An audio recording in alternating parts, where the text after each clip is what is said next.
tenemos el placer de contar con la presencia de Raquel Robles, que ha venido a visitarnos hoy. Y lo cierto es que, como esto pretende ser una conversación, vamos a presentarnos a los que van a participar de esta conversación. Yo te voy a contar de algunos de los lectores que tenemos acá, que algunos fueron alumnos míos, a otros los conozco de haber sido alumnos de otros años o de estos años. Y que este año justamente hemos introducido en tercer año tu tercera novela, que es Pequeños Combatientes. Es por eso que, si bien esta lectura va a ser hecha después de las vacaciones de invierno, muchos alumnos, bueno, sabiendo que venías, empezaron a leerla. Otros simplemente la merodearon porque están estudiando para el cierre de trimestres que se acerca, entonces están preocupados por eso y me parece muy bien. De todas maneras, se han presentado y están acá y seguramente tienen cosas para escuchar o para compartir o para ver. Y bueno, después hay otros lectores a los que también les damos la bienvenida. Ciertamente es probable que sepan parte de la obra y conozcan aspectos de Raquel Robles, pero ya que los he presentado como lectores, voy a presentarla a ella de la manera más... Por suerte tenemos acá para que nos completes lo que nos ha faltado, ¿no?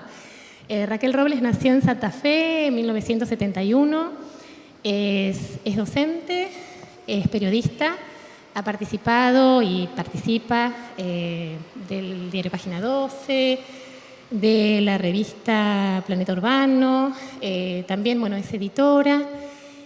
Y Pequeños Combatientes es la tercera novela, pero ella publica su primera novela en el año 2008, que es Perder, que es ganadora del premio Clarín, una novela de la que vamos a hablar y bastante, así como también de su segunda novela, que es La dieta de las malas noticias, que aparece 4 años después, en el 2012.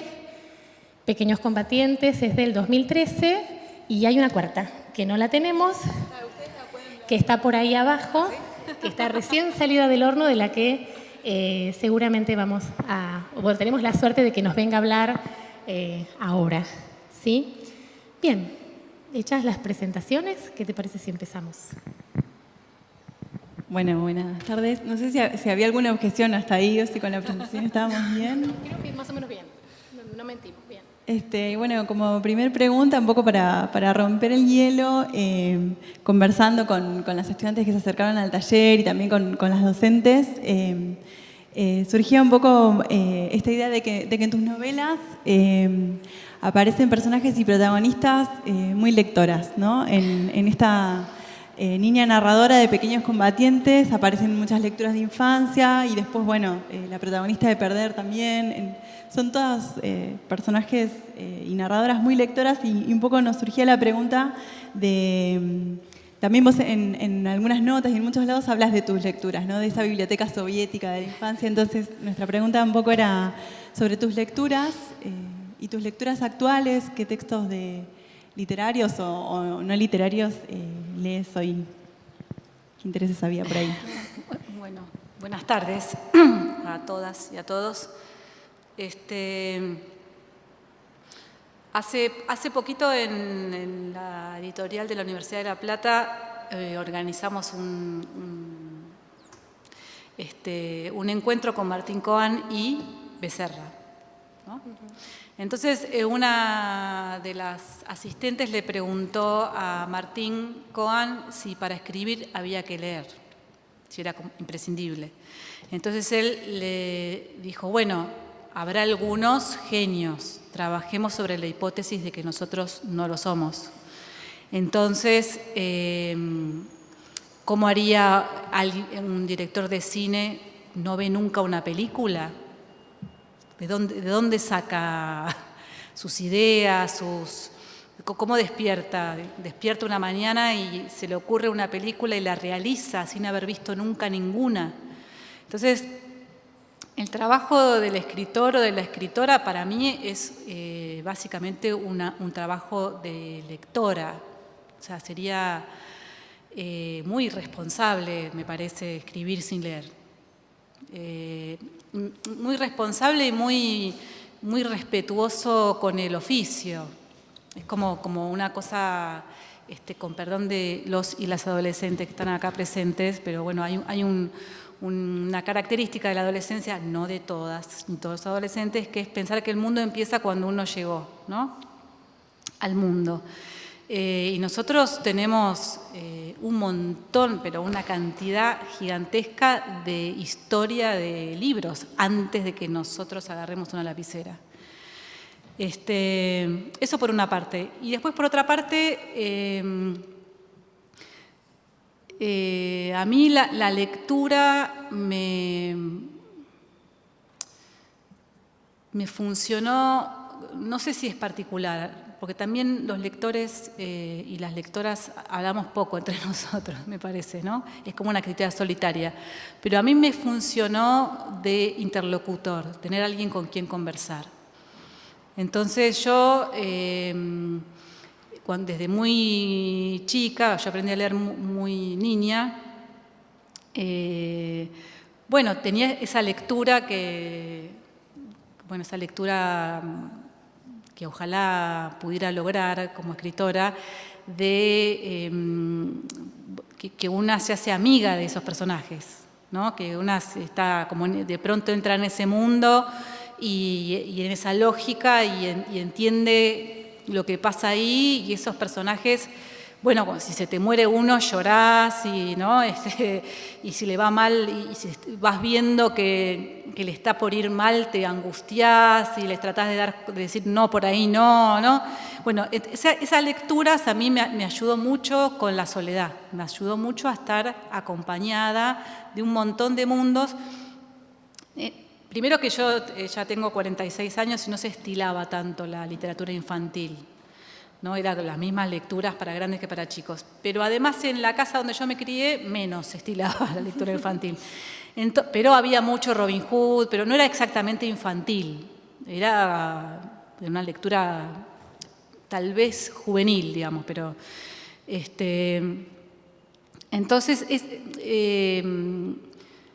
también tenía la gracia, me parece, que ahora hay menos, con la supuesta literatura juvenil inventada ahora, que como que se le habla a los jóvenes, como si se supiera cómo hablan los jóvenes en general, ¿no?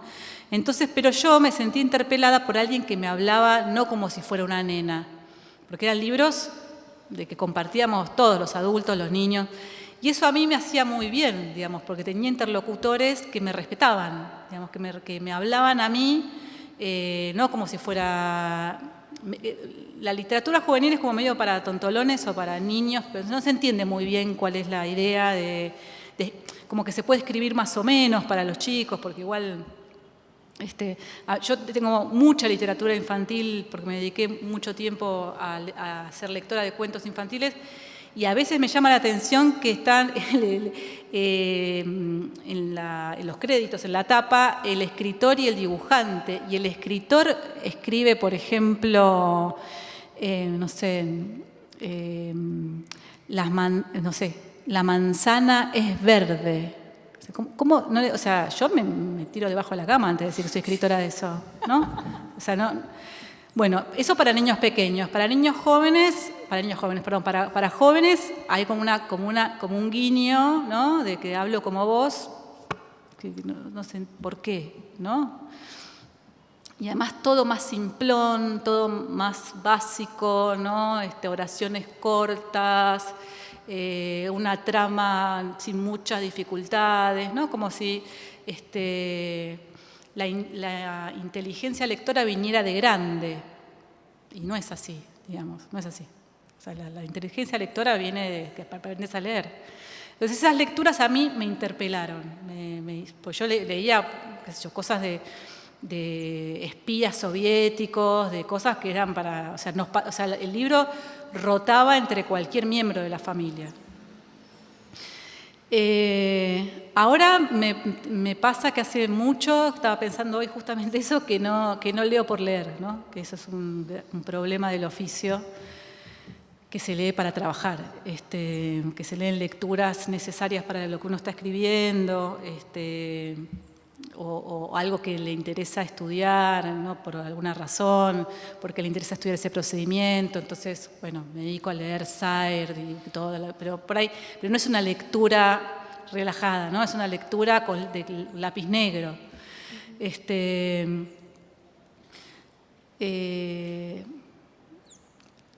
Por decir, o sea, el último libro que me desnucó, digamos, y que me hizo...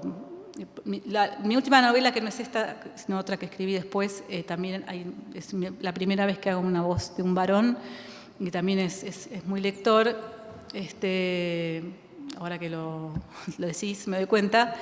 El último libro que me impresionó mucho fue Sama. Yo no había leído a Di Benedetto y ahora no entiendo cómo no lo lee todo el mundo y cómo no lee,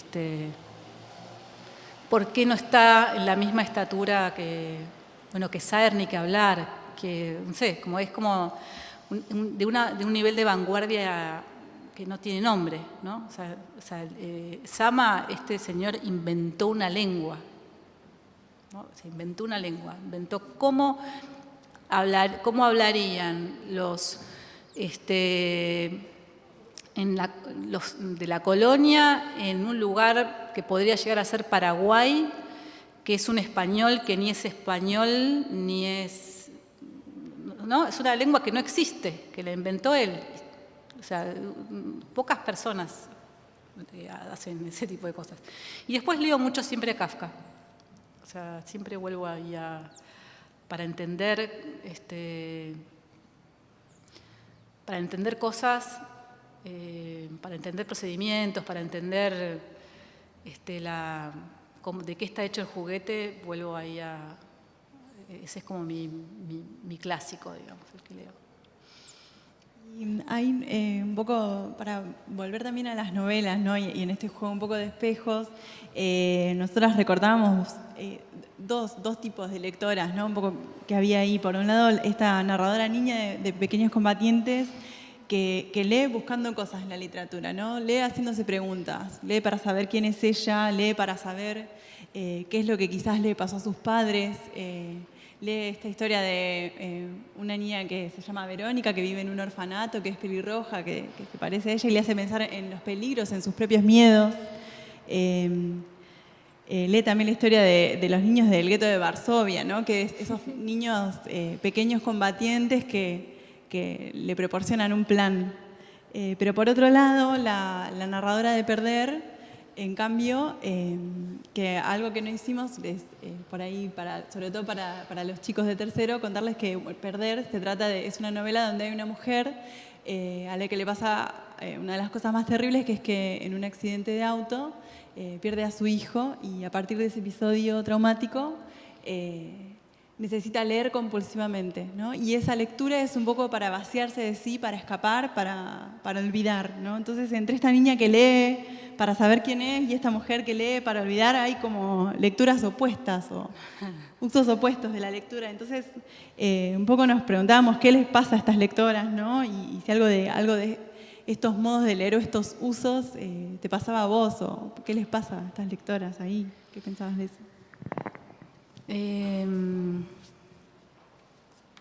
Bueno, yo fui muy lectora de bestsellers.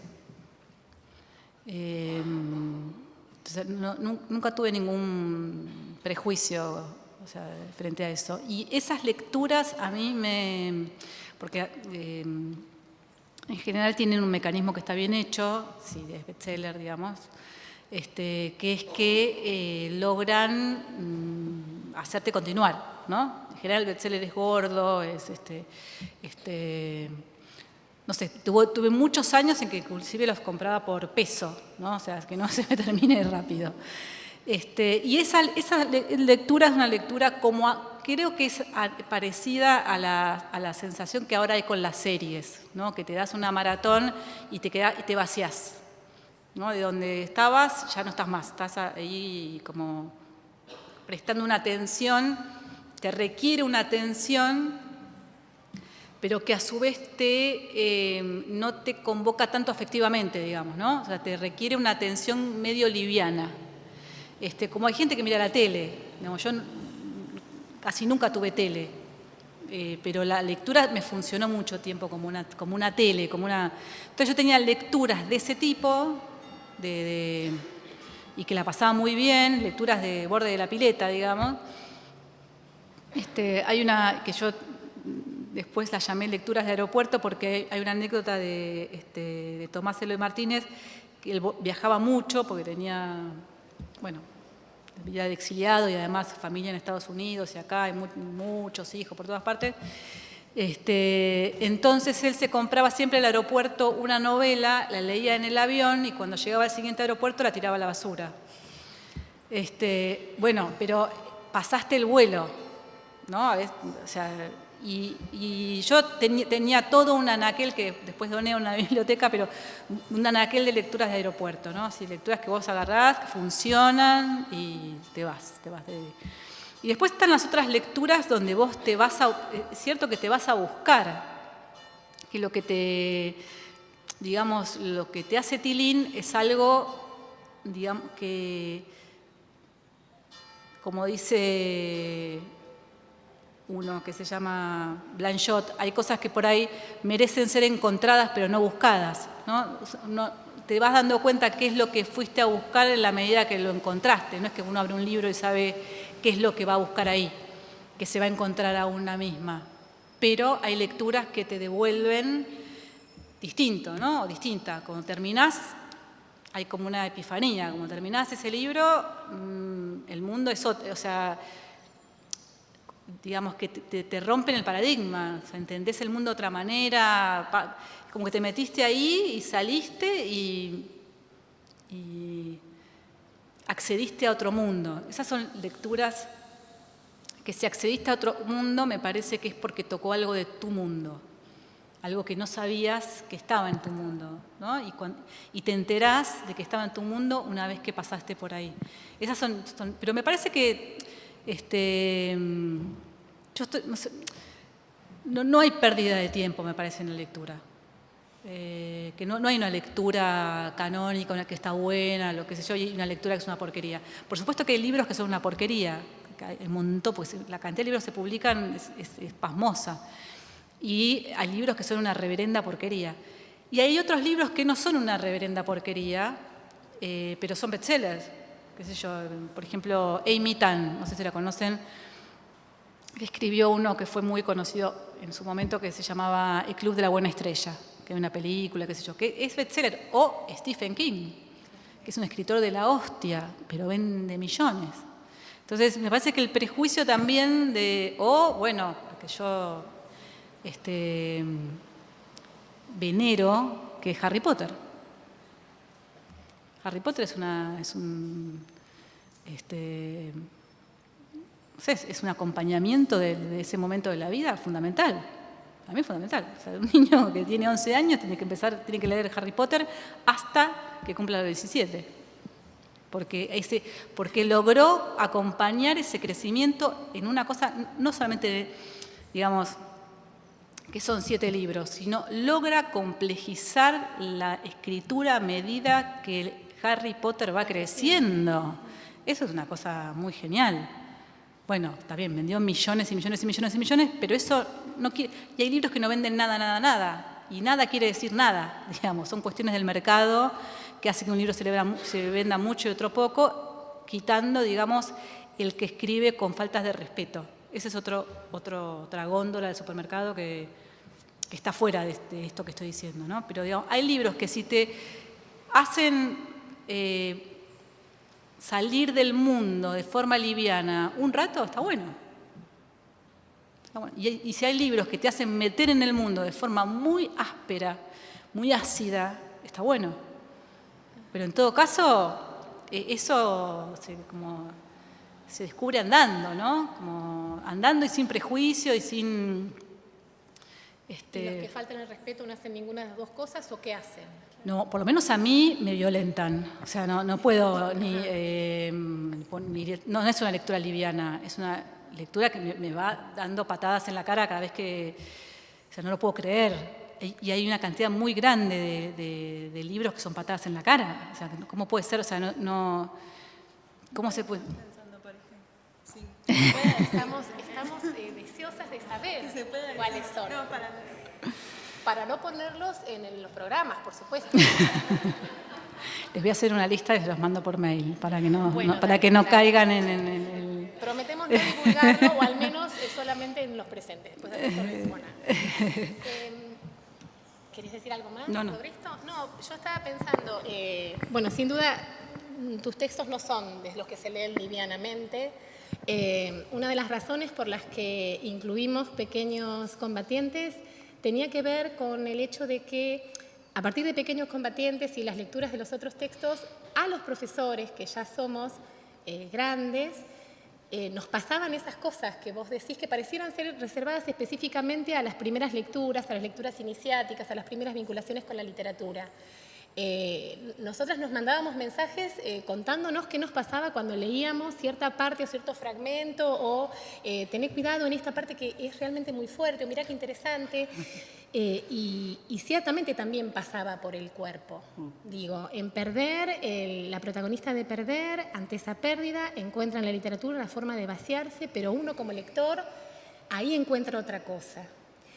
Y lo mismo pasa y yo de paso les voy contando a los chicos, o a los no tan chicos también, en La dieta de las malas noticias, la protagonista de esta historia, Paula, es una joven que ha logrado escaparse de un hogar terriblemente violento, con situaciones realmente insoportables, y ha logrado forjarse una vida de la que pretende escaparse, o de la que se siente en cierto modo orgullosa de haberse escapado, hasta que reaparece esa vida con una potencia increíble, con una madre con Alzheimer, que era la creadora de ese infierno infantil, a la que tiene que cuidar. Y es terrible esa historia, y cuando uno ve cómo ella coteja ese presente perpetuo en el que ella quiere vivir, pero resulta que ese pasado, que no tiene memoria, irrumpe, hace un ruido terrible.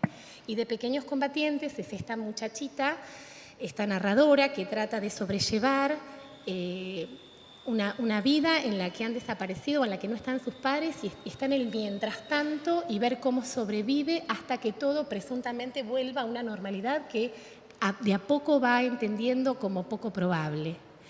No son textos que se leen livianamente.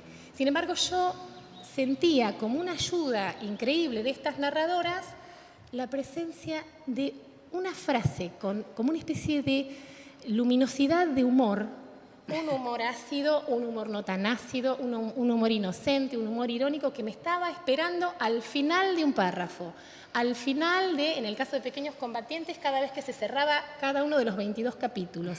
Había una cosa muy amarga, muy terrible, y aparecía la liana con la que yo podía agarrarme y seguir leyendo. Digo, esa fue mi experiencia de lectura. Y en muchos puntos yo la rastreaba en al menos estos 3 textos. Y la gran discusión era si estaba o no estaba en los 3 textos, porque no coincidíamos en eso. No es que te ponga de árbitro, ni mucho menos, ni que hayamos hecho una apuesta, pero ¿qué pasa con el humor? O si ciertamente es esa una estrategia de las que vos decías que buscabas en esos mecanismos, o no. O bueno, el humor en estas novelas y en estas narradoras en particular.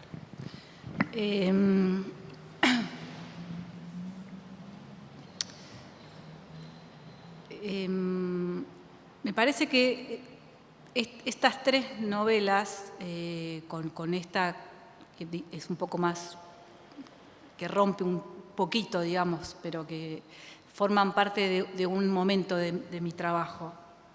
Un momento de mi trabajo donde la verdad es que la voz de esas novelas todavía es muy mi voz.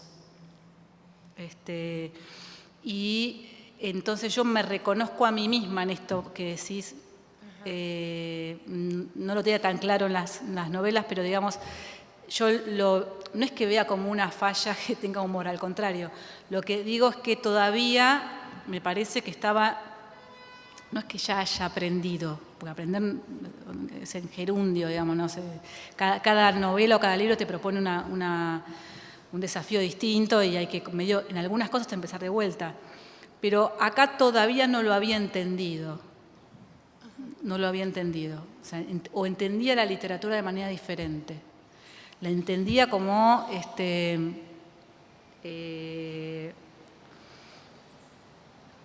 ¿cómo decirlo?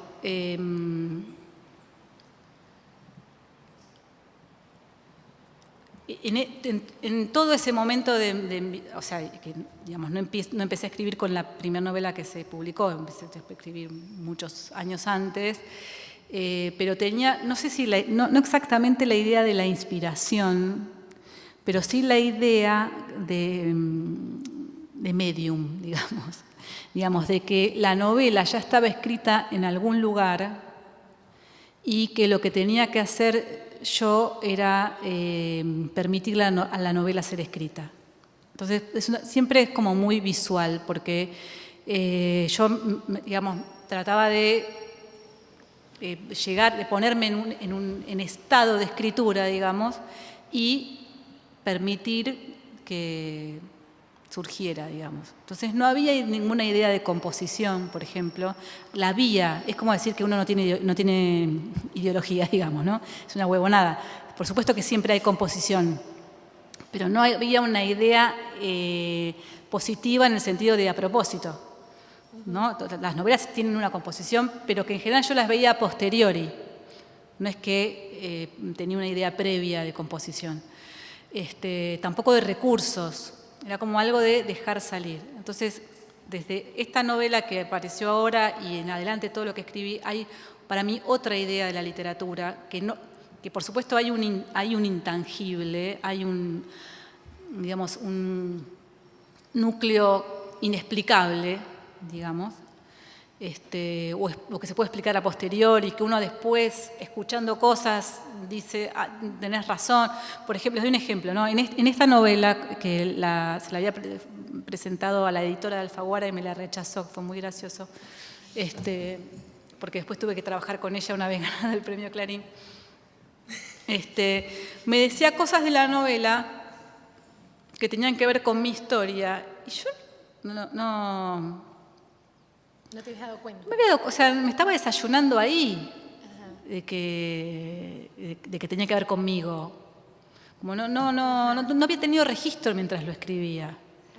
Para mí, por supuesto, ¿no? No había tenido registro y no tenía la idea de que era importante tener un registro. Entonces son todas cosas como a posteriori. En esta ya menos, porque me tocó componer una voz infantil. Entonces, si bien había mucho de mi propia voz, componer una voz infantil tiene otras dificultades, ¿no? Tiene otra, no sé, inclusive si está del todo logrado, me parece que va siendo logrado, pero que hoy, digamos, yo lo escribiría distinto en el sentido que la volvería a empezar una vez terminada, porque la voz se va encontrando, ¿no?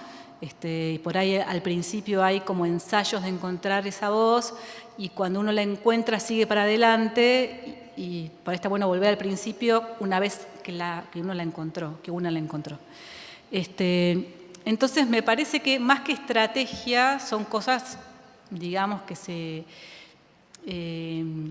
justamente son falta de estrategia, esto que vos decís, ¿no? Yo tengo... mi hermano Mariano dice que yo soy como San Martín, ¿no? Que iba cruzando los Andes y la gente se moría congelada, los soldados se morían congelados, había que cortar una pierna por gangrena, etc. Y él escribía cartas de nos va bárbaro, vamos a vencer, está todo bien, ¿no? Una cosa como muy divorciada de la realidad, ¿no? Como una especie de locura, pero que eso, bueno, lo lleva a ganar. Entonces es una característica más de mí, digamos, ¿no? De las peores circunstancias, tener una lectura en definitiva positiva. Estamos pésimos, pero esto tiene el optimismo insoportable que me endilgan, es como... Es así, digamos, ¿no? Entonces, en las siguientes que escribí, que en la última intenté encontrar la lengua de ese optimismo insoportable, o sea, cómo es mi lengua materna, pero la fui a buscar, no es que me salió sin querer. Fui a buscar cómo se habla siendo 4, estando perdidos y rodeados de soldados y creyendo que uno va a vencer. ¿No? Estar perdido en la selva boliviana y creer que va a vencer. Somos 4. nos busca todo el ejército boliviano. Pero esa convicción loca, bueno, es la lengua que yo aprendí a hablar. Entonces, pero en estas, los temas son, salvo en Pequeños Combatientes, un poco distintos, me sale, digamos, ¿no? Se te muere un hijo y igual en esa depresión encontrás algo que te devuelve a la vida. Acá yo la fui a buscar y en la siguiente novela que escribí, que no se publicó, ni sé cuándo se publicará ni quién, fui a buscar la lengua de la derrota, o sea, cómo se habla la derrota. ¿Qué palabras se usan? ¿O cuál es el clima que implica la derrota? Las dos cosas a mí me pasaron. O sea, me pasaron la convicción total de que íbamos a vencer y me pasó la derrota, o me pasó en el sentido que entendí la derrota. Pero escindí esas dos experiencias, digamos, y fui a buscar una lengua y fui a buscar la otra. Entonces ahí hay idea de composición, hay idea de voz, de encontrar procedimientos que pudiera, encontrar qué libro amigo podía acompañarme. Por ejemplo, en la última novela, el libro amigo que me acompañó fue la Biblia, porque ahí entendí, yo honestamente no lo había leído nunca, ni vi ni en la tele de Semana Santa, nada, no tenía ni la menor idea. Y además las clases de religión, que no las ibas, te las perdías. Me perdía las clases de religión y aparte fue eso, digamos, esta es una novela, es ficción, ¿no? Con algunos recuerdos reales, pero eso fue cierto, digamos. O sea, en mi casa la religión no es que estaba mal ni bien, sino que no existía, ¿no? Como Perón tampoco, nunca había llegado a la Argentina. Entonces, bueno, leí la Biblia por primera vez, grande, y fue como un masazo, ¿no? Entender que hablábamos el mismo idioma tantos años después. Pero en todo caso, ese idioma, sobre todo la pasión de Cristo y los evangelios, digamos, habla la misma lengua que las organizaciones revolucionarias de los 70. Es la misma forma de hablar. Una convicción misionera, digamos, ¿no? De misión, tener una misión. Entonces, bueno, me acompañé de ese libro para escribir de esa lectura, de tratar de comprender, digamos, el fondo de la lengua de la voluntad, de dónde sale esta idea de creer en las peores circunstancias, o sea, creer que te están crucificando y que es una buena noticia. O sea, ¿cómo haces para creer eso? ¿Y cómo pueden hacer tus compañeros para ver que te están crucificando y pensar que es una buena noticia? ¿Cómo se hace? Bueno, desde ahí hasta las revoluciones de los 60, 70 y algunos que todavía tenemos una cierta psicosis revolucionaria, hay toda un hilo que se puede seguir. Lo que quiero decir es que para mí yo encontré el oficio de escritora después de todo esto. Que acá yo escribí, medio que escribí porque no lo pude evitar. Y tuve la suerte de que me publicaran, pero no era algo. Yo siempre supe que iba a escribir y que no lo iba a poder evitar, y bueno, es como esas cosas que, qué sé yo, que una hace porque es así. Después de estas 3 novelas yo encontré el oficio, que es distinto a escribir, es muy distinto, que es la conciencia de la literatura, es pensar la literatura en el tramo que sea de la escritura, digamos, ¿no? Acá hay gente que piensa primero, hay gente que piensa después, pero en algún momento hay que pensar. Bueno, yo acá no pensé mucho, escribí. Ya no podría escribir así, ya no sabría cómo escribir, tener esa confianza de que me está bajando el ángel y que estoy escribiendo más o menos bien. Bueno, estoy pensando pensando en esa voz que vos decís que encontrás después y que tiene que ver con buscar una lengua, que también cuenta una historia, que esa historia también pareciera ser una ficción. Yo no sé si esto que voy a decir ahora en relación a estos textos puede también aplicarse a lo posterior, pero otros de los elementos con los que también nos cruzábamos y veíamos como una línea de continuidad era la idea de la simulación que aparecía, digo, ¿no? Que aparece en Perder, la protagonista con esta experiencia que contábamos recién, en un momento dice, bueno, para lograr esto que quiero, que es una vida sin deseo, me hago la loca. Y acepto esas reglas y termino simulando hasta el punto que termina, en cierto modo, ficcionalizando y llevando adelante esa historia. En el caso de Raquel Robles, de Paula, y fíjate como decías que se identificaba tanto, ¿no? En el caso de Paula también, bueno, ese pasado no existió, yo vengo, como decías recién, de los adolescentes, nada pasó antes de que yo llego acá y salgo de mi casa y tengo 17 años y todo empieza desde allí y en cierto modo empieza a creerlo porque esa vida funciona hasta que irrumpe el pasado. Y en el caso de la narradora de Pequeños Combatientes es, bueno, yo voy a simular ser una civil, voy a armar esta ficción, viviendo esta ficción, hasta que esa ficción se vuelve un cotidiano, hasta que esos pequeños combatientes ven o enfrentan en algún punto la derrota de eso que habían planteado como ficción. ¿Eso es algo que no pensaste o que pensaste o que empezaste a pensar después, o si sigue funcionando con la búsqueda de esas voces que decías que ibas a buscar una lengua para contar eso? ¿Hay una relación entre esa lengua que se encuentra y cómo se cuenta aquello que se cuenta con esa lengua? No sé si... Sí. Qué pregunta difícil. Una vez más me parece que la simulación es parte de mí, o ha sido parte de mi estrategia de supervivencia, ¿no? Después la sensación de estar simulando, después haces las cosas de verdad y te parece que se van a dar cuenta que es todo mentira.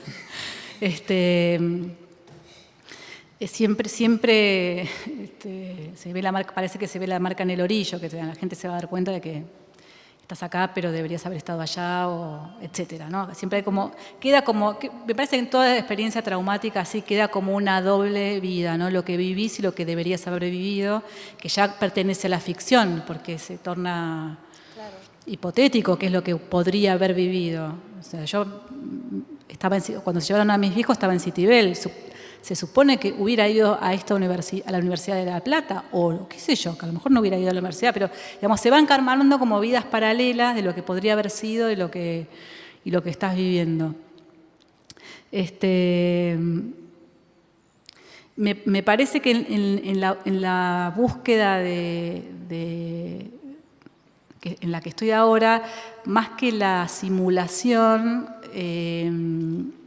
pienso más en un trabajo de actriz o de actor, digamos, ¿no? De pensar en componer un personaje que es ficcional, por lo tanto es simulado, pero que es lo más auténtico posible, ¿no?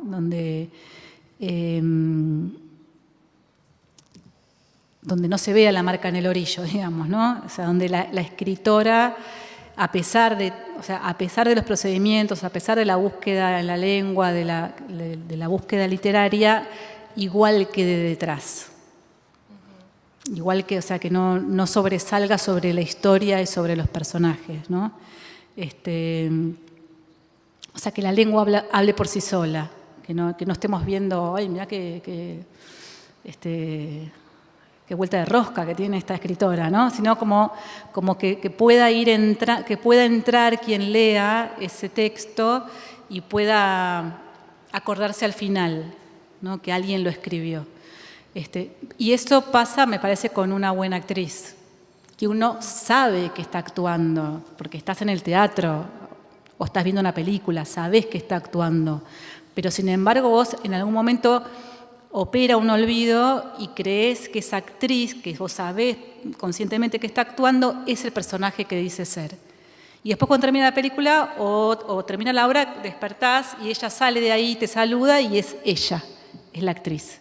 Entonces, esa simulación es la que me interesa pensar o tratar de lograr, digamos. Es una cosa que, bueno, tiene intermitencias, ¿no? En los trabajos se logra, se deslogra, digamos. Pero eso es lo que me interesa lograr. Una vez más, una simulación que venga del trabajo, digamos, ¿no? No que venga de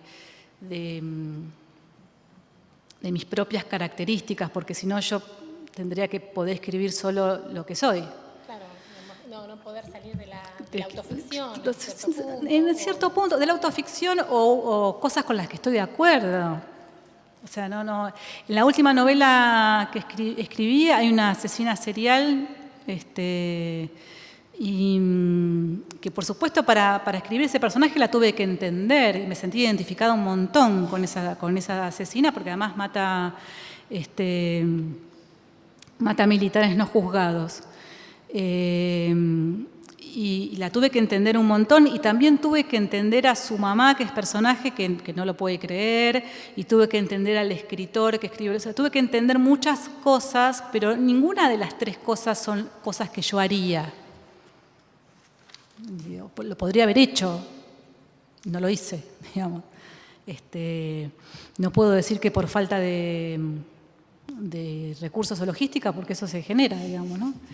A esta altura ya sí, ya estoy tendría que empezar muy de cero, estoy medio grande, pero digamos, no lo hice. Entonces tuve que comprender como con mucha profundidad por qué esta persona, por qué alguien puede poner su vida al servicio de un mensaje, ¿no? ¿Por qué alguien puede ser una bomber? ¿No? ¿Por qué alguien puede ponerse, porque ella no quiere vengarse, quiere hacer notar que no hay justicia? O sea, no es porque es una cantidad acotada, no es que los mata a todos. Y tampoco la descubren, o sea, ella se entrega sola para poder dar un mensaje. Y como no cree, está en desacuerdo con la impunidad, quiere cumplir su condena. Entonces, bueno, desespera a todo el mundo a su alrededor, pero digamos, es algo que yo no haría, no podría hacer, no lo podría hacer. Pero pude, o sea, digamos, si yo no pienso en este trabajo de poder encarnar personajes que no soy, que por supuesto toda actriz compone un personaje con lo que tiene, con su herramienta que es su cuerpo, con cosas de sí. Pero hace cosas, hay algunos actores que hicieron de Hitler, ¿qué quiere decir? ¿Que son genocidas? No, compusieron ese personaje. Entonces yo quisiera ir hacia una literatura donde pudiera componer los personajes que fueran necesarios para lo que quiero contar. Y acá en estos 3 libros son todo lo que ellas hacen, de alguna manera, no lo hice, pero lo podría haber hecho. Porque está muy cerca todavía de mí misma, digamos, ¿no? Son como ciertas expresiones de mí, ciertos costados de mí, ¿no? Nosotros también pensábamos, y ya que estás hablando de un texto que todavía no está publicado y demás, pero podemos también aventurar algunos rasgos relacionados con lo que vos no harías, pero que sí también te toca de cerca, o demasiado cerca, o forma parte de tu identidad. Veíamos cómo también en estas novelas, digo, yo me circunscribo en esto porque es lo que tenemos leído y lo que tenemos estudiado, pero ciertamente podemos tirar líneas para lo que vos estás señalando, ¿no? La idea del olvido, la idea de la memoria, un personaje que quiere olvidar, otro personaje que quiere olvidar, otro personaje que trata de armar una ficción para no aceptar lo que está pasando, y cómo también en el medio de ese control que tratan de tener a partir del olvido, no aparece la memoria, pero sí aparecen recuerdos que irrumpen, recuerdos que horadan eso que se construyeron o eso que simularon y que vienen a romperlo todo. Estoy pensando en algunos episodios puntuales que nos llamaron mucho la atención y pensando en lo que vos contás después, quizás también habría algo de eso, que lleva a los personajes a actuar de esa manera, ¿no? En el caso de Perder, la aparición de la manzana, que vuelve casi de manera proustiana, ¿no? El olor de la manzana en el medio de ese lugar y que vuelve al recuerdo del niño que ya lo tenía más o menos controlado o trataba de controlarlo. Acá la cajita que tiene guardada dentro del armario y acá el globo que aparece, el globo violeta en el medio. Y pareciera que hay como una memoria que se puede contar, que no produce alguna, o sea, que se construye en la medida en que no produzca dolor, pero aparecen ciertos recuerdos, ¿no? No me acuerdo cuál de los tres dice en un momento, ahí comprendió lo que significa que lo asaltó un recuerdo y que iba entre el cuello y el corazón, ahí, ¿no? Y que por eso es una cuestión física, ese recuerdo que aparece, irrumpe y desborda. Se puede recordar sin dolor, se puede reconstruir sin dolor. ¿Qué pasa con los otros que en donde también hay una historia? Digo, yo cuando voy para allá voy para el límite de lo no publicado. Todavía. O de lo no leído en cuanto a la cuarta novela. Que no, yo no, hay un libro de John Irving que se llama Príncipes de Maine, Reyes de Nueva Inglaterra, que parece que Claudia Piñeiro, que es una de las que están en esa góndola,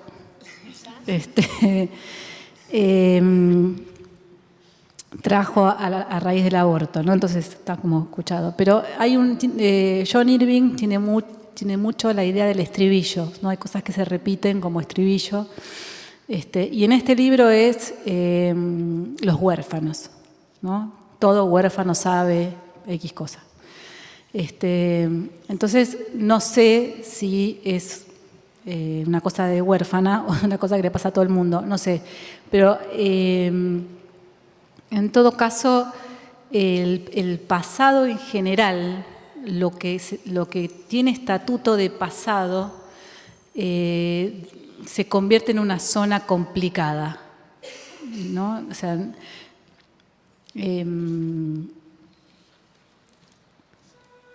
no sé si dolorosa, pero compleja, ¿no? Como difícil de abordar. Entonces hay distintas estrategias, qué sé yo, por ejemplo, yo siempre digo que no tengo un queso gruyere en la cabeza, no me acuerdo de nada, no me acuerdo Entonces, como no me acuerdo de nada, de nadie, o se me pierden los nombres. Yo he pensado mucho, nosotros como hijos de personas asesinadas durante la dictadura, algunos han buscado más, otros menos, digamos, pero quienes conocieron a sus padres. Entonces yo me acuerdo de haber estado en un campamento de hijos, pensando que había algunos niños por ahí, ¿no? Entonces pensaba, si alguno de estos niños alguna vez me pregunta por sus padres, voy a tener que inventar todo, porque no me acuerdo, o sea, no me acuerdo ni del campamento del año pasado, ¿no? Como retengo las sensaciones, pero no sé, si tu papá se llamaba Juan y estaba ahí, no sé, busquemos a los memoriosos. Entonces lo que pasa, me parece, cuando uno o una tiene esa estrategia es que la memoria es indócil, digamos, no hay un control limitado, ¿no? Entonces pasa que te golpea, ¿no? O sea, te aparece sin permiso, un poco de esta manera, a la manera de la Magdalena de Proust, como vos decías, ¿no? Les voy a contar una anécdota muy reciente, que no la compartí con nadie, pero yo tengo un hijo de 4 años que tiene una súper amiga de 5, ¿no? Entonces, que los miércoles se queda a dormir en mi casa, porque es la vecina de enfrente. Y bueno, es muy complicado dormir, los dos damos muchas vueltas, vamos a la cama de ellos, a mi cama. Bueno, y ese día yo estaba muy agotada y en un momento, no sé, que me dormí y quedé en el medio, no sé cómo. La mañana ellos dormían y yo también. Y entonces ese día íbamos a ir al jardín de mi hijo para que ella, que es su súper amiga, lo conociera y yo después la llevaba a su jardín. Entonces nos despertamos y, bueno, fue toda una fiesta, ¿no? Vestirse, estaban recontentos, saltaban arriba de la cama, todo era una aventura. Y en un momento Sofi, que es la súper amiga, le dice a mi hijo, vamos a escondernos debajo de la frazada. Y me dice a mí, vos tenés que decir, ¿dónde están mis chiquitos? ¿Dónde están? Entonces yo hice ese papel, ¿no? Y repetimos, como Teletubbies, digamos, la escena varias veces. Y después fuimos al jardín, y todo les encantaba y todo, ¿no? Todo era como... no solamente ellos eran una fiesta, sino que yo era la animadora de esa fiesta. Y cuando terminó toda la situación, yo me di cuenta en el momento que estaba viviendo eso de que había algo, digamos, había una señal de alarma o de algo que se estaba encendiendo, pero en la misma fiesta quedó como ahí, para después. Y después me di cuenta que fue una memoria en acto, digamos, que yo había vivido esa escena, en otro rol, porque además ellos se llevan la misma edad que mi hermano y yo. Entonces recordé en acto algo que había olvidado, por lo menos de esa manera, que mi vida fue una fiesta una vez, que nosotros la pasábamos muy bien con mi mamá.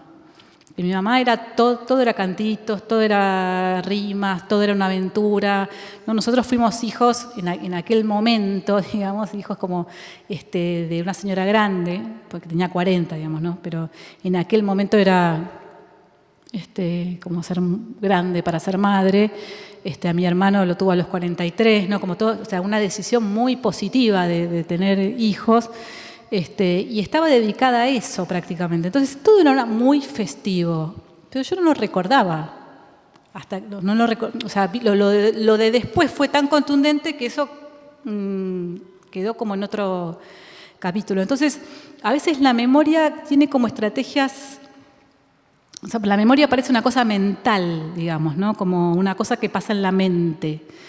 Y la memoria es una cosa muy, muy sensorial, digamos, muy que cuando es verdad, o sea, que, bueno, o sea, yo no tengo imágenes de eso que estoy contando, pero estoy segura de haber estado ahí. O sea, que esa película yo ya la había vivido. Entonces, me parece que está la memoria como categoría política, que eso que no es memoria, digamos, es una narrativa. No es elegir una narrativa por sobre otra, no tiene que ver con recordar. No es que nos olvidamos, hay que hacer memoria, sino que tratamos de imponer una narrativa que nosotros creemos más verdadera, pero no hay olvido.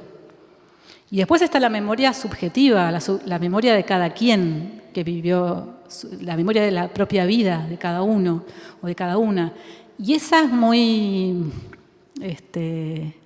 impredecible, tanto que, como yo les decía, cuando me hicieron la primera crítica de este libro, yo me di cuenta de todas las memorias que había escrito, sin saberlo, de todos los personajes que eran alguien en mi vida, pero yo no me había dado cuenta, ¿no? Entonces hay una memoria también trabajando de manera artera de un punto, ¿no? Porque te viene como a devolver cuando estás como desprevenida. O en todo caso, la memoria se busca la manera de ser soportada, ¿no? A veces, para mí, escribir es una estrategia para el olvido también, porque todo lo que ustedes me están diciendo de los libros son cosas que me traen, pero yo no las recuerdo. O sea, una vez que vos me la decís, me la acuerdo, pero no las podría decir si vos no me la decís. O sea, yo una vez que escribo, ya está, se me olvidó. Y es una estrategia para vivir adentro de una memoria y que se convierta en recuerdo.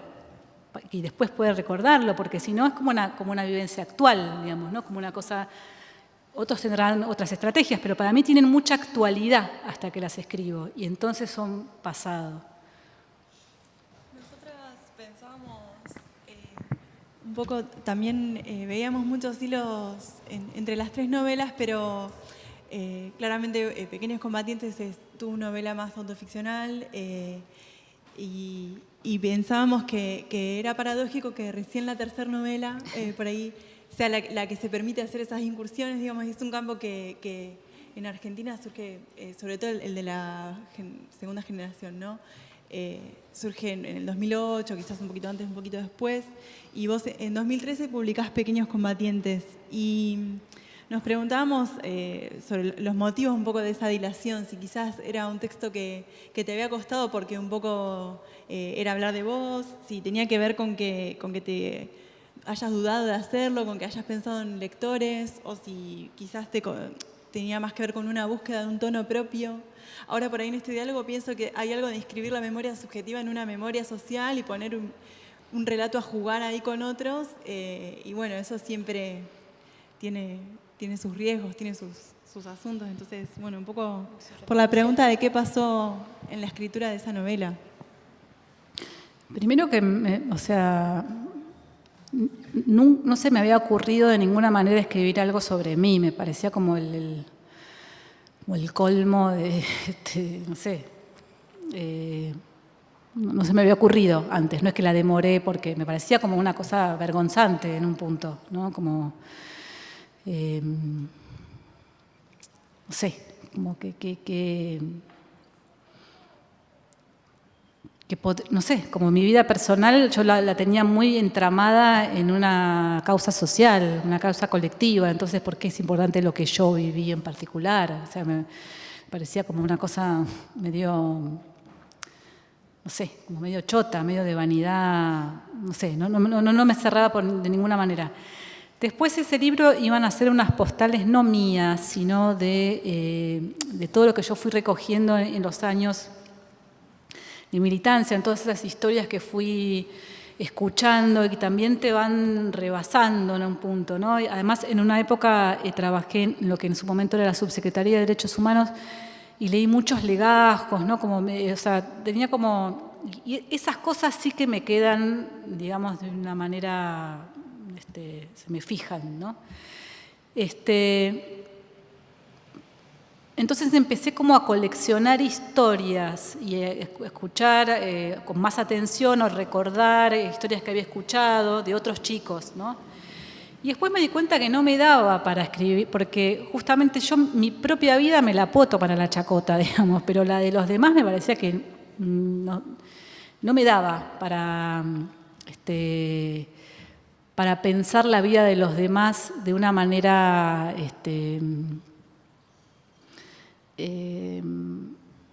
como vos decís, con humor, digamos, ¿no? O sea, con humor o con ironía o con algunos condimentos que no me daba para hacerlo con la vida de los otros, pero que sí me daba con un personaje en primera persona, porque ahí esas cosas que coleccioné están ahí. Bueno, esto son todas cosas que me pasaron a mí, digamos. Es una historia colectiva. Pero como está en primera persona, yo me animé metida en la trama de una vida única, me animé a manosearla un poco, digamos, a faltarle un poco el respeto, digamos, ¿no? Con el dolor de los demás no sé, a mí no me da la nafta para eso, ¿no? El dolor mío propio, yo sé hasta dónde puedo tirar de la cuerda y aunque cuente anécdotas de otros, al estar en primera persona, bueno, hay otra flexibilidad y hay otra posibilidad de ficción, porque ¿no? En un primer momento era un libro de no ficción, eran postales de todo lo que yo había recogido en todos esos años, digamos, de escuchar historias descontracturadamente, digamos, ¿no? No sé, de sobremesa. Y después se convirtió en un libro de ficción y se convirtió en un libro en primera persona y por supuesto que si bien las anécdotas, lo que se cuenta no es todo mío, hay algunas cosas que sí y muchas que no, El clima sí es mío. Digamos, el clima o cierta sensación, porque de hecho muchas de las cosas que compuse en este libro, primero estaba la sensación y después trataba de encontrar una anécdota que casara con esa sensación. O sea, era un recuerdo sin imagen, era un recuerdo como de haberme sentido de una determinada manera y después buscaba una anécdota que pudiera ser compatible con ese sentimiento, mía o de otros, ¿no? Entonces, pero sí esa forma de sentir, digamos, esa forma de sentir desde muy pequeña que había alguna razón por la cual yo estaba ahí y estaba viva, y mi trabajo era descubrir la razón, es decir, la misión, cuál era mi misión, qué era lo que tenía que hacer, cómo me tenía que mover, qué tenía que... O sea, esa sensación, sin tantas palabras, pero esa sensación sí esa es la parte autobiográfica, digamos. La sensación de tener un camino trazado que no me había sido suficientemente explicado porque no había habido tiempo, pero que estaba trazado y que me tocaba a mí, bueno, tratar de entender con las herramientas que tenía qué era lo que había que hacer. Me costó muchos años de análisis pensar que tal vez tenía un margen de decisión. Ahí, en los agradecimientos, al final aparece la mención de la película de Benjamín Ávila, Pequeños Combatientes, no, Infancia Clandestina. Infancia Clandestina. Sí, y nos preguntábamos por qué esa película, ¿no? Habiendo otros filmes que son ficción, habiendo trabajo documental, ¿por qué esa? ¿Qué te movió de esa película? Resulta que estuvo en el segundo encuentro que hicimos acá en la escuela, vino Laura Alcoma y también menciona que esa fue la película una de las que más le impactó. Entonces, un poco la pregunta era, ¿qué te movió a vos? Mira, a mí no fue la que más me impactó, sino la única que consentí en ver. No vi ninguna otra.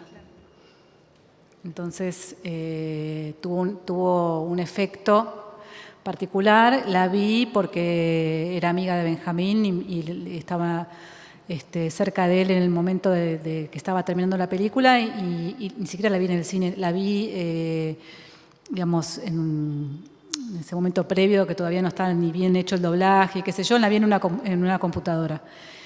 Fue la única que consentí en ver por cariño, nada más. Después no vi ninguna otra por cagona también, o sea, porque me impactan mucho, porque no sé, me deja mucho tiempo regulando, entonces de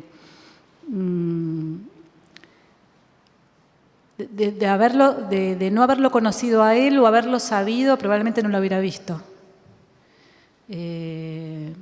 Como me pasó, por ejemplo, con una película que es un poco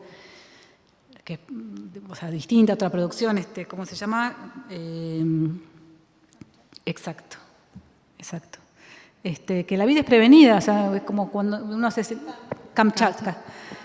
Cuando uno está sentado mirando la tele y de pronto aparece una película y como, no sé, la ves y bueno, ¿por qué estoy viendo esto? ¿Qué necesidad? Que la vea la gente que no sabe. ¿Por qué yo tengo que ver esto? Es como una... tampoco fui nunca lectora de libros sobre el tema.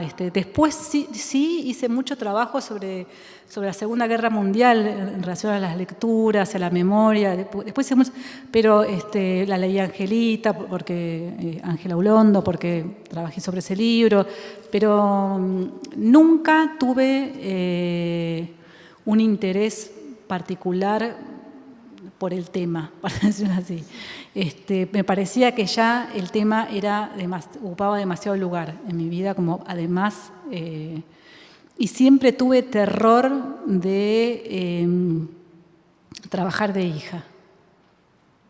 O sea, siempre me dio mucho miedo que ser convocada por esa razón, me dio mucho pudor, eso también frenó, o sea, me dio bastante miedo y tuve razón, además, porque es una de las pocas oportunidades en las que me llaman a una mesa y hablamos de la literatura, muy pocas. En general se habla de mí, las preguntas refieren a mí, a mi vida, a quién soy, etc. Y eso es lo que yo siempre quise evitar, a menos que tuviera una función política. Si yo vengo a la escuela el 24 de marzo, yo presto mi cuerpo y mi historia para que se entiendan. Digamos, no es un tema tabú para mí, pero no porque, no para conseguir nada en particular para mí. Me parece como un horror eso, ¿no? Como una porquería. Entonces,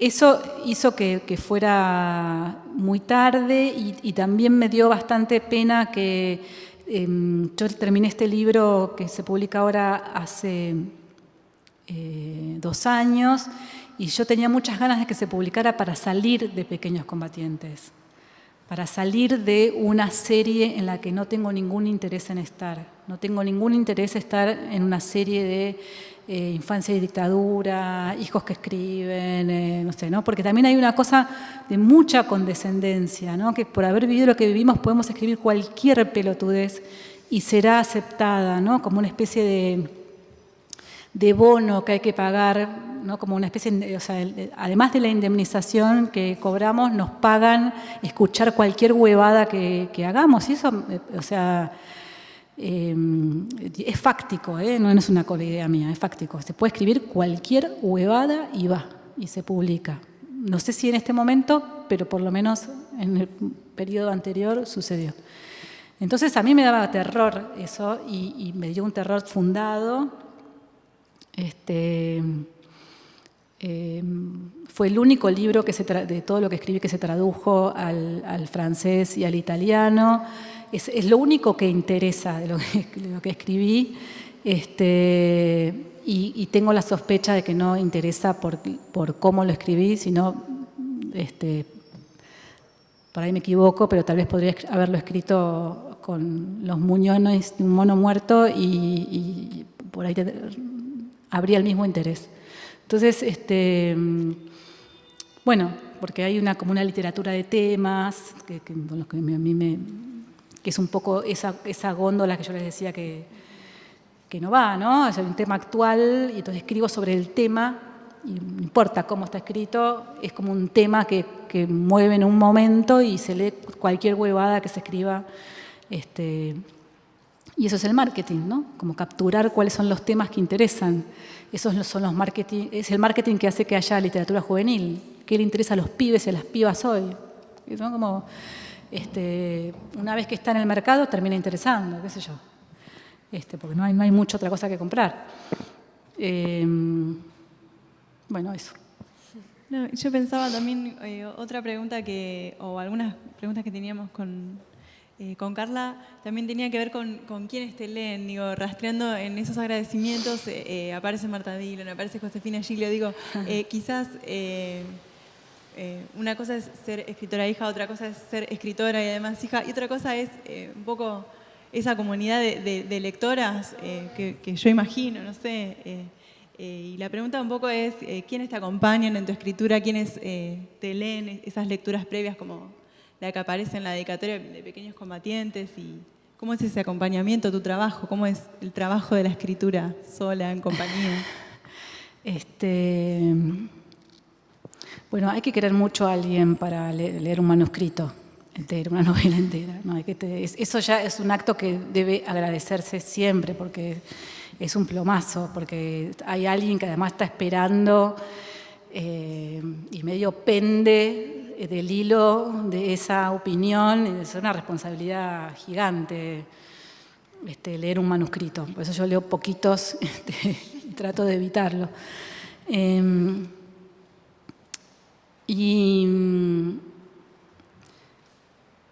Bueno, entonces las personas que me leen antes de que sea un libro son personas de mi comunidad más íntima, porque son las cosas que una soporta de la gente que quiere, ¿no? Quiero decir, por ahí no te gusta el patín sobre hielo, pero si tu amiga hace patín sobre hielo, vas y lo ves, ¿no? Como,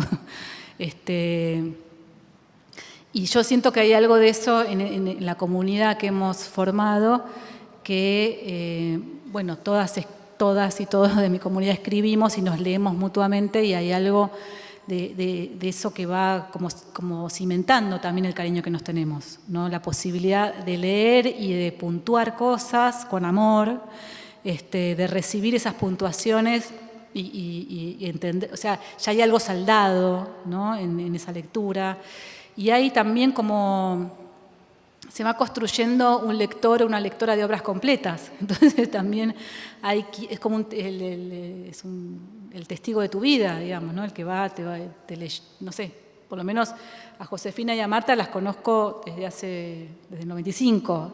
Entonces nos venimos leyendo mutuamente y cargándonos mutuamente por los clichés, digamos, ¿no? Entonces no sabemos capturar. Cuando la leemos a Marta le decimos, sí, bueno, el sol sale, ¿no? Como, bueno, hay como cosas que la captamos enseguida, y ellas a mí también, y son dos grandes escritoras. Josefina, ojalá que publique pronto. Y también en el caso de Josefina y en el caso de Juan, que fueron lectores de las últimas cosas,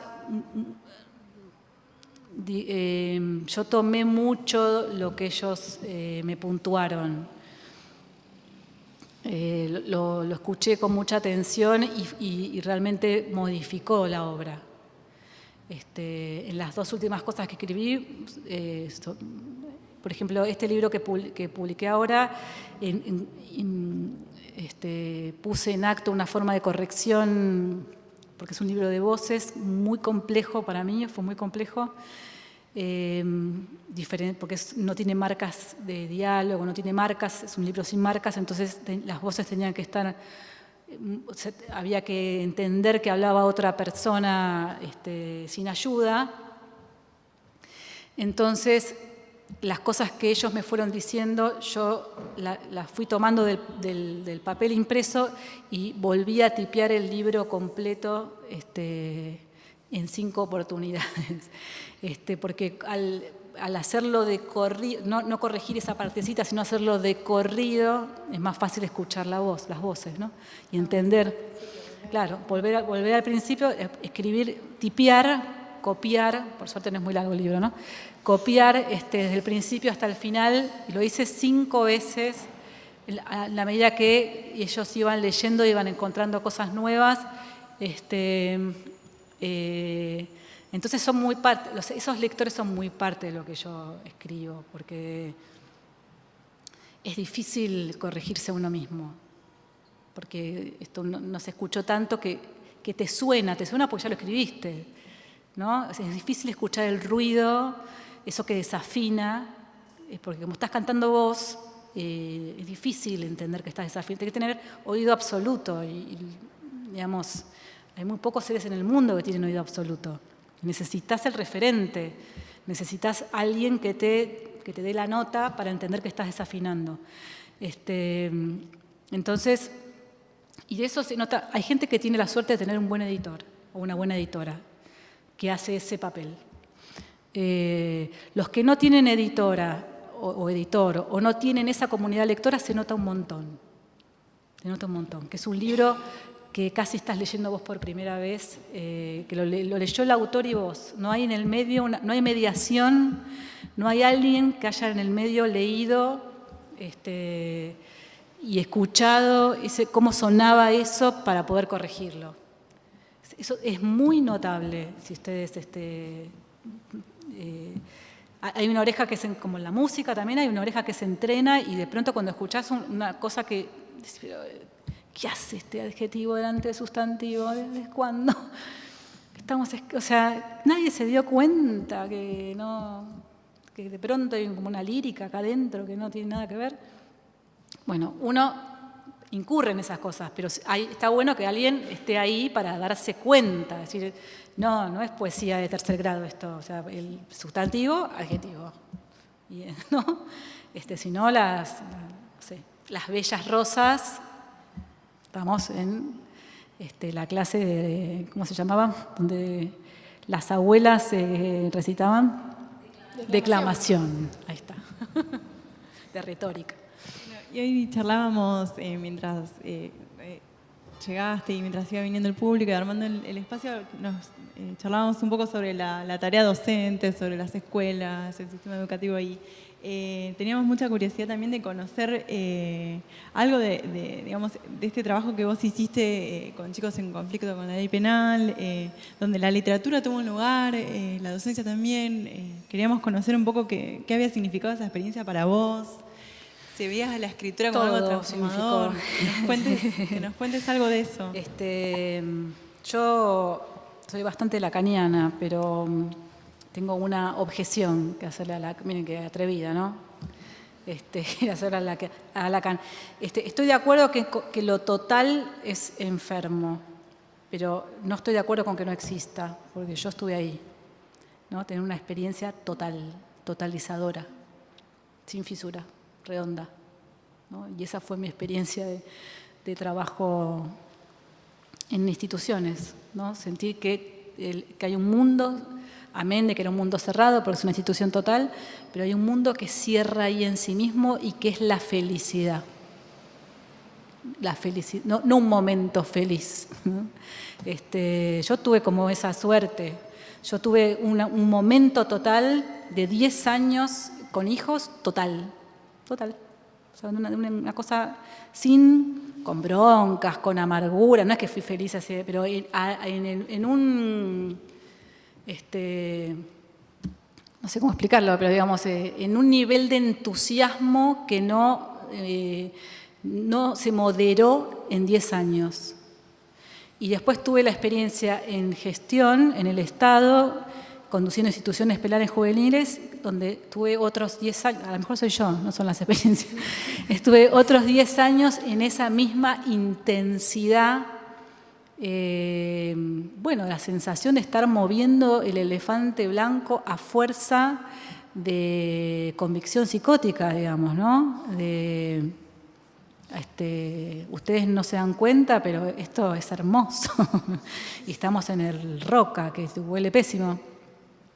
Y eso, para mí, eso fue, si Hijos fue construir otra narrativa, para mí en lo personal y en la trama social, trabajar en lo penal juvenil, la literatura tuvo un montón que ver, porque fue un procedimiento literario el que yo puse a jugar, fue inventar un mundo sobre la base de ninguna evidencia, porque estaba todo mal, o sea, eran adolescentes presos, con gente horrible, negligente, con edificios horrorosos, o sea, estaba todo mal, digamos, ¿no? Y yo tuve la convicción de anticipar un mundo que todavía no existía tan fuerte que logré convencer a que estaban viendo mal. Que en realidad había otro mundo. Y eso es un procedimiento literario, ¿no? Sobre la evidencia de nada, vos escribís había una vez que todavía no existe, o sea, pero ya estás dando cuenta de un pasado, que lo estás inventando en el momento. Entonces yo inventé, junto con otros compañeros y compañeras, un mundo que no existía y donde pudimos introducir lo literario, por eso digo que para mí fue total, desde todos los ángulos, desde la construcción de la escena, es decir, leer una escena de otra manera, ¿no? Donde unos decían motín, nosotros decíamos travesura, introducir los libros, introducir la escritura, aún para los que todavía no eran lectoescritores, pero sin embargo tenían historias para contar. Entonces, bueno, oficiamos de secretarios y secretarias para poder desenvolver esas historias y de inventar algo que por tan bien inventado en algún momento sucedió, ¿no? O sea, esto que dicen que la literatura anticipa un mundo, ¿no? Que primero viene el libro, primero viene la imaginación, digamos, y después que te da la posibilidad de imaginar que eso es posible y después la realización. Bueno, eso para mí fue la experiencia con los pibes y con las pibas. Que me acuerdo, yo tengo muy mala memoria para los nombres, pero algunos me quedan muy fuertes, sobre todo los pibes que me enseñaron cosas, ¿no? Y uno que se llama, que espero que se siga llamando, Alberto, me agarró así un día del bracito y me dijo, ¿sabe lo que pasa? Usted ve en mí cosas que yo no veo. Y ese es el punto. Ese es el asunto. Esa es la educación, ¿no? Esa es la transferencia. Ver en el otro cosas que todavía no están, pero como las veo, van a estar. Entonces, y eso, no sé, yo usé mucho las herramientas de la literatura para enseñar también a los compañeros y compañeras que trabajaron conmigo, a poder jugar, a jugar historias, a jugar tramas, a inventar, ¿no? A inventar cosas, inventar que estamos en un lugar que no estamos, que no sé, inventar, hacer del momento que era bastante desagradable, que eran las comidas, hacer un restaurante. Jugamos a que estamos en un restaurante. Y falta mantel, y falta jarrón con flores, falta, ¿no? Entonces vamos y dale que, y no sé, y llora la moza, dale, y vos qué querés, tengo un menú medio pobre, no tengo tipo esto y esto, pero no, entonces en ese inventar, bueno, un rato estamos en otro lado. ¿Qué es lo que te pasa cuando lees? Cuando lees y te metes en una historia y de pronto te sabes los hechizos de Harry Potter.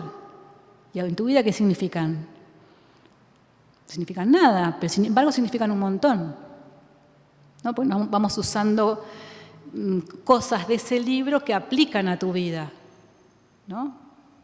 Entonces, para mí fue una experiencia que, por supuesto, que terminó en derrota, una derrota brutal, pero una experiencia como la experiencia de hijos, son dos experiencias que sin las cuales sería una persona totalmente diferente. No sé qué, no digo que mala, pero no sé, yo creo que vivir esa intensidad es una educación sentimental que está bueno, digamos, ¿no? Y esa intensidad se vive solamente, creo yo, en una experiencia colectiva, ¿no? Donde se hace combustión algo que solo no pasa, ¿no?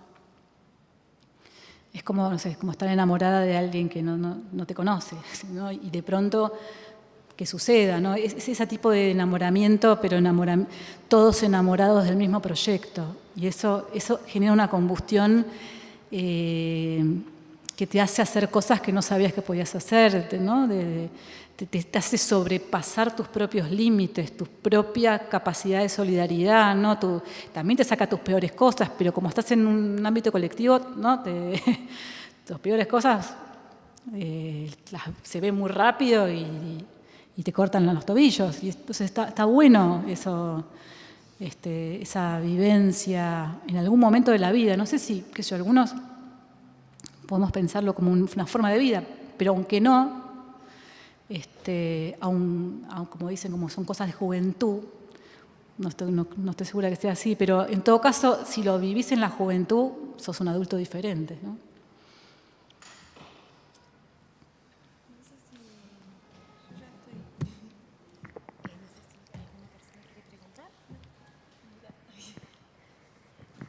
Bueno, como esto es un encuentro y lo pensábamos como una conversación, creo que hemos conversado bastante, he visto caras asintiendo algunas de las preguntas que hacíamos y las respuestas también, pero no sé si alguien quiere preguntar algo, si están interesados en aclarar alguna cuestión.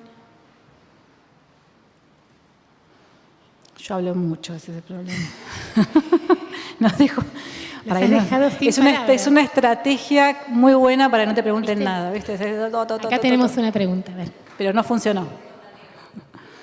Ah, perfecto, ahí se va. ¿Cuánta tecnología, chicos? Es una cosa de lo... Bueno, Raquel, hola. Primero, quería preguntarte, no preguntarte, sino que nos cuentes el vínculo que aparece de manera muy característica en Pequeños Combatientes con tu hermano, ¿no? Ahí hay una ¿Tenés tiempo? Voy por arriba, pero creo que desde la dedicatoria de la novela, ahí ya se percibe el vínculo con tu hermano, ¿no? Sobre todo una percepción mía, la connotación de compañero que ahí se ve con tu hermano, de pequeño combatiente, de esto de... Hay una frase muy característica en la novela que dice que cada uno tenía su turno para llorar, que es muy fuerte esa parte. Y creo que habla de esto de las sensaciones que vos hoy estabas hablando, de la memoria. No sé, ¿qué me podés contar vos que te interpreté yo en casa leyéndote? Pero a ver qué me podés decir de eso. Wow.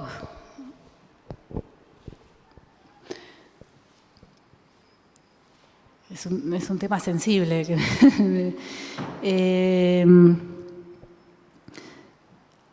Nosotros quedamos muy pegados, ¿no? O sea, como muy enfrentando un mundo hostil y eso nos dejó muy juntos.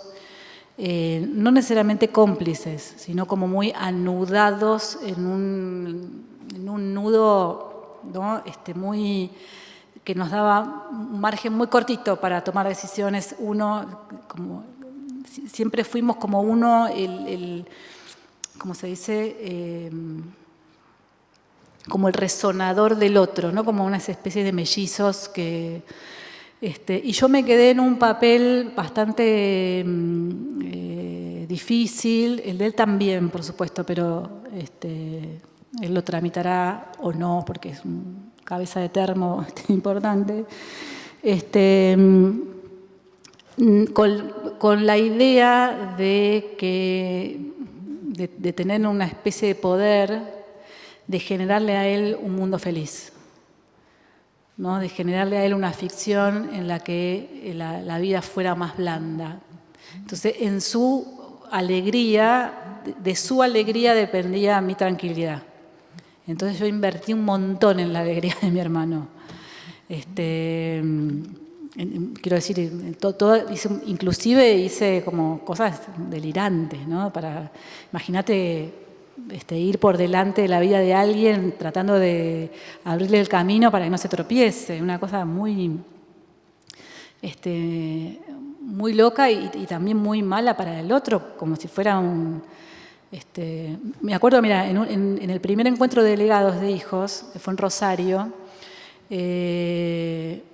Mariano trabajaba en una farmacia, entonces trabajaba el sábado a la mañana, entonces vino después en micro.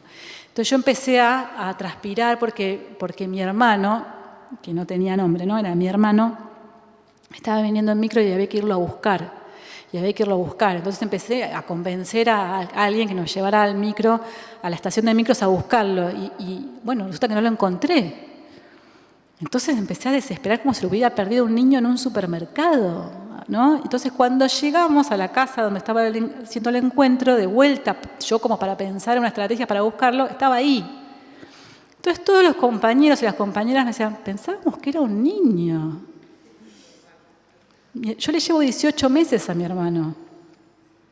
Pensábamos que habíamos perdido un niño, o sea, porque yo estaba como... Y ahí, como también ese colectivo nos ayudó a entender, por ejemplo, que ni él ni yo teníamos nombres. Él me presentaba a mí como, ella es mi hermana. Entonces la gente decía, ¿cómo le decimos? ¿Hermana? O sea, además de tu hermana, tendrá un nombre. Y él era mi hermano. O sea, llegó tarde el nombre de mi hermano, digamos. Decirle Mariano fue como un proceso largo. Entonces, esa relación loca, digamos, tardó mucho y dio mucho trabajo para poder vivir vida. Bueno, él se fue a vivir a otra provincia para sacarme encima. para poder ser Mariano. Y además, bueno, qué sé yo, hay una cosa muy, o sea, él es militante, por supuesto, y él es esos militantes de los que Brecht diría imprescindibles, porque no ha dejado de militar un solo día de su vida, en ninguna circunstancia, y es sindicalista motoquero, ¿no? Entonces, claro, él me pedía a mí cosas totalmente delirantes, pero que yo las conseguía, ¿entendés? Por ejemplo, estamos armando el escenario y viene en la calle y la policía dice que no tenemos el permiso, qué sé yo, y yo se lo conseguía, ¿entendés? O sea, llegaba la ministra de Seguridad, por vías alocadas, y conseguía que le dejaran armar el escenario al nene. Entonces, o sea, había una cosa de doble, ¿no? De pedirme cualquier cosa como si yo fuera la hada madrina, pero yo resolverle cualquier cosa como si fuera la hada madrina. Entonces, nos costó mucho, mucho la paridad. Nos costó un montón. Y ahora estoy como tratando de disfrutar de una relación fraterna, una relación bueno, donde cada uno puede lo que puede y no puede lo que no puede, y él toma sus decisiones y ya no las juzgo, ¿no? Nos podemos reír de las cosas que hace, porque ese es un repetidor serial, digamos, ¿no? Entonces, o sea, y ya le tiene como, no, por ejemplo, una vez compró, él también imagina lo que no hay, pero, o sea, su riesgo. Entonces, él pensaba en hacer una mutual para los motoqueros y compró una ambulancia. O sea, la mutual no existía aún. Y él compró una ambulancia. Una ambulancia que tenía un pequeño fallo, un solo detallito que no andaba bien, que no iba rápido. ¿Entendés? Entonces, ya nos podemos reír porque decimos, bueno, es el síndrome, o sea, todos los negocios de mi hermano que son así, decimos, bueno, otra ambulancia, ¿no? Otra ambulancia. Después le parece buenísimo criar perros de raza para vender. Bueno, mi hermano ahora tiene 10 perros, o sea, miles de perros. ¿Quién te va a comprar un perro? Entonces necesitas estructura, tenés que hacer algo para venderlo, después no solamente criarlo. Entonces, pero ya a mí no siento que hay un sistema de vida que es otro. Digamos, y a él no le importa tanto ya mi aprobación, ni a mí me importa tanto que le vaya bien, porque si le va mal, bueno, es una persona de 45 años, ¿entendés? Tal vez pueda empezar a tomar sus propias decisiones. Entonces es una relación muy fuerte. Me costó muchos hijos entender que mi vida no pendía de su supervivencia, que mi vida, muchos hijos propios, tuve 3. Que si le pasa algo a alguno de mis hijos, eso es la muerte, pero si le pasa algo a Mariano, va a ser terrible, pero no es lo mismo. No es lo mismo, pero me costó un montón, porque si Mariano se rompía una uña,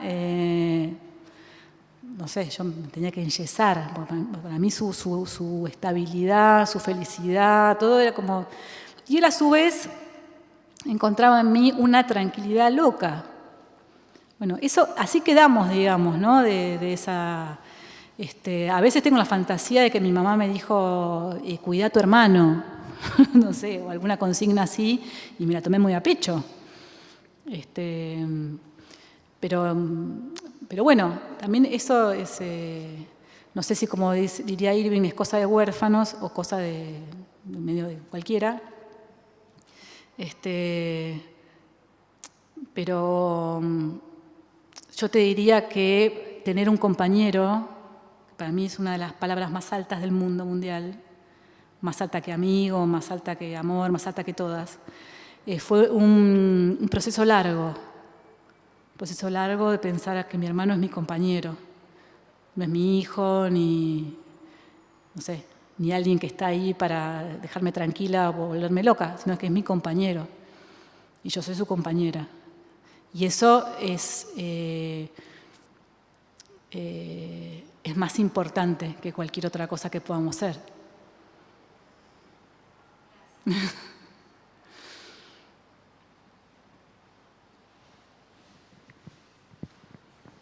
Además eres peronista, quiero decirles. Una afrenta a toda nuestra historia, a todo lo que tratamos de enseñarle, todo. Todo. Y el pibe se me hizo peronista que tiene fe en el PJ, ¿entendés? No peronista, ¿cómo va? Ponele. Entonces ahí ya hay que tolerar, ¿no? La diferencia y poder decir, a Rodríguez Sá, ¿te parece que vamos a votar? Bueno, qué bien. Bueno, casi como cuando acá se enamora la protagonista de Danielito Moyano, ¿era? De Diego. De Dieguito Moyano, que se enamora de uno que era medio cocohueco, que no entendía, que no estaba concientizado y no lo puede, bueno, vos lo sabrás, no puede explicárselo. Y sin embargo... Es así. Cuando vos querés a alguien, hasta le soportás que te explique por qué hay que votar a Rodríguez Sá. ¿Lo escuchabas todo? ¿Está bien? No, puede ser que sea nuestra salvación. Ahí tenemos otra pregunta. Bueno. Sobre todo para que quede grabado. ¿Cómo andas, Raquel? Hola, amigo. Me acordaba mucho recién de Mariano porque yo estaba en la casa cuando llegó. Pero como ya lo conocía, sabía que no era un nene de 5. No, lo que te preguntaba, que me quedé pensando la última vez que nos vimos en la universidad y hablando sobre lo mismo, ¿no? Sobre esto de trabajar de hijo y ser un escritor o escritora. Y vos sabés que, digamos, dedicándome yo a la lectura de la literatura de hijos que existe, o sea, hay hijos, o mejor dicho, escritores o escritoras que, bueno, no tienen tienen la desgracia de tener a sus padres asesinados y que se dedican a escribir. Y que tal vez eso, si bien no sea un tema, sí implica una diferencia. Igual lo estoy compartiendo con vos, lo estamos pensando juntos, no es que tengo una teoría, pero me lo pongo a pensar, digo, porque vos es que leyendo también se encuentran marcas literarias muy propias y que tienen una novedad que el resto de la literatura argentina no la tiene y que es precisamente el carácter de orfandad. O sea, no encuentro esa carga pesada y hereditaria que tuvo la literatura argentina contemporánea, o la nueva narrativa, ¿no?, que le llaman ahora, que es esta cosa de los Saer, los Borges, los Cortázar. No hay rollos con eso. ¿Entendés? Es como un escribir desde una tierra arrasada que tiene un punto de vista literariamente positivo y analizable, ¿no?, y valedero.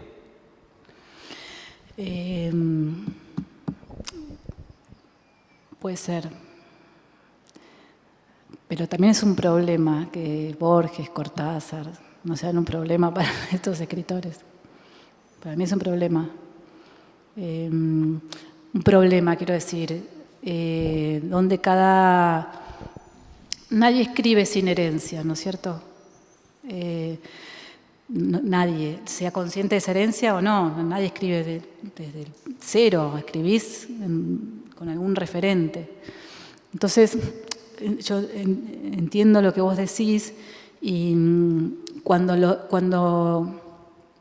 la referencia son hechos de la realidad y no otros que escribieron antes, digo, no solamente, porque yo en definitiva, digamos, desde Pequeños Combatientes, las 2 novelas que escribí son novelas que hablan de política. O sea, hay algo, digamos, que me pega, digamos, ¿no? Hay un tema que me conmueve, que me toca, digamos, ¿no? Pero cuando no hay padres literarios que te cobijen, entonces me parece que el peso de tu vida es más grande que el peso de tu oficio.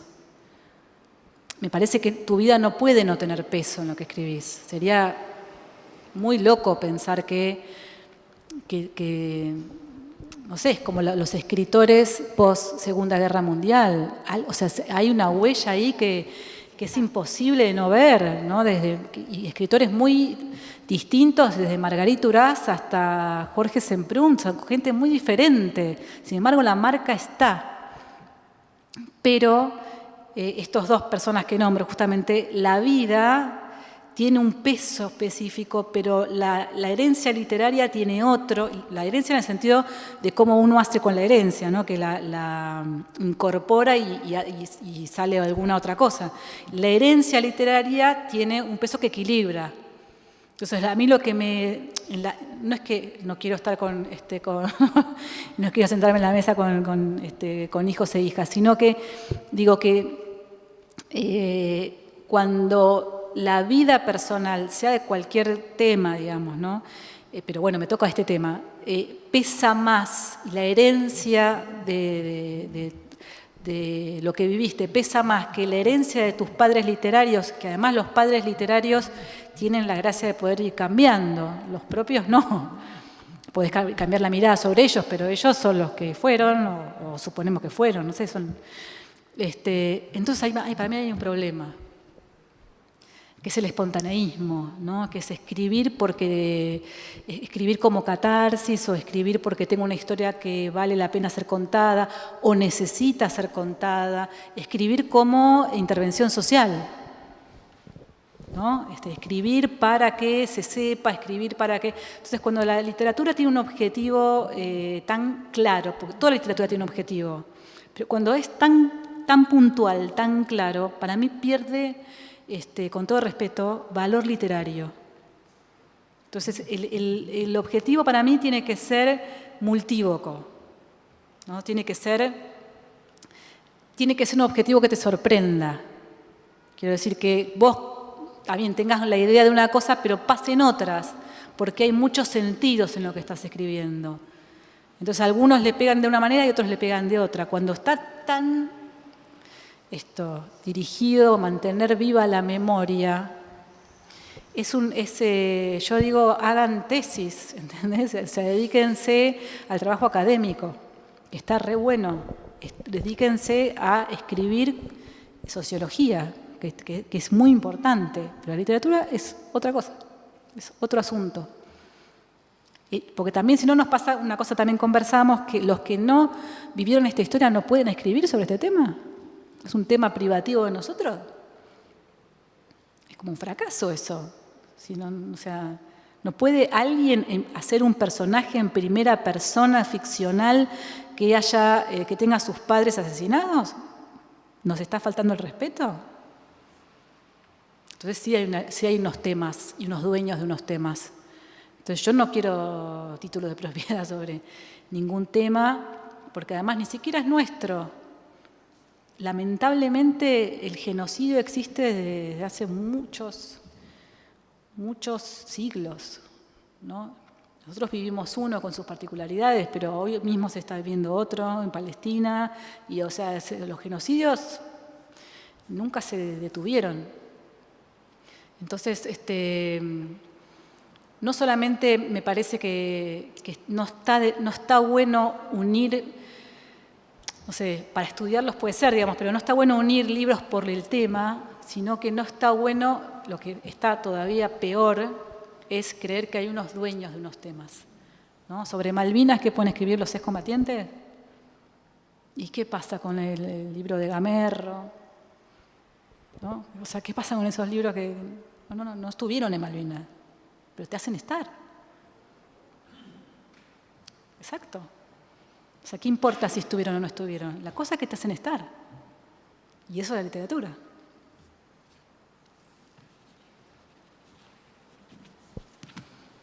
Bueno. Muy bien. Muy bien, ¿no? Yo creo que sí. Bueno, muchas gracias por la invitación. Bueno, nosotros creo que represento a todos. Hemos pasado 2 horas muy intensas, te agradecemos mucho. Te vamos a invitar cuando tengamos acceso a los otros 2 textos. Espero que se publique pronto el que todavía no está publicado y ansiosamente vamos a leer el que todavía no hemos leído. ¿Sí? Bueno, va a salir uno, ahora que pienso, por EDULP, dentro de algún... Hay una... Sí. ¿Pero es un texto o es una antología que recoge No, textos? no, es un libro de cuentos, que es un género que yo nunca había incursionado, no sé cómo me fue, honestamente, que se llama La política del detalle. La poética del detalle. Que está ahora en diagramación y que Bueno. lo tenía medio olvidado porque como son esos libros de expediente, que vos inicias el expediente en un momento y te sorprende al año siguiente. Bueno, entonces No me acordaba, pero sí va a salir pronto. entonces ya nos volveremos a ver a lo mejor. Y hay que preguntarle a Facundo. Bueno, muchísimas gracias No, a gracias todos. a ustedes. Muchas gracias.